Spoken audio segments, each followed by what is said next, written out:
মুস্তাফা জামান সাহেব, আরও বিশেষ উদ্বোধক হিসাবে উপস্থিত আছেন সাজ্জাদুল মিরাজ ভাই, শরীফুদ্দিন জুয়েল ভাই। প্রধান বক্তা হিসাবে উপস্থিত আছেন শরীফুদ্দিন সাজ্জাদুল মিরাজ ভাই। সবাইকে আমার পক্ষ থেকে, আরও বিভিন্ন নেতৃবৃন্দ, সবাইকে আমার পক্ষ থেকে শুভেচ্ছা অভিনন্দন।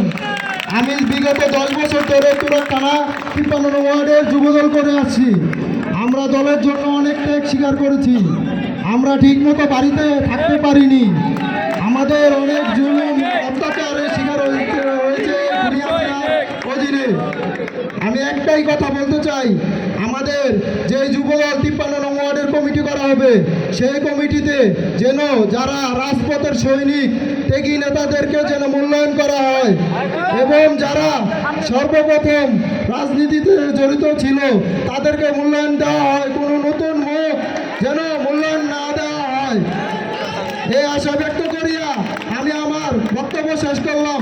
তারেক রহমান বীরের বেশে, তারেক রহমানের ভয় নাই, ওই নেত্রী আছে, ও সেই নেত্রী খালেদা জিয়া, তারেক। বাংলাদেশ জিন্দাবাদ, বাংলাদেশ জাতীয়তাবাদী যুবদল জিন্দাবাদ। তারুণ্যের অহংকার তারেক রহমান বীরের বেশে আসবে ফিরে বাংলাদেশে। আসসালামু আলাইকুম।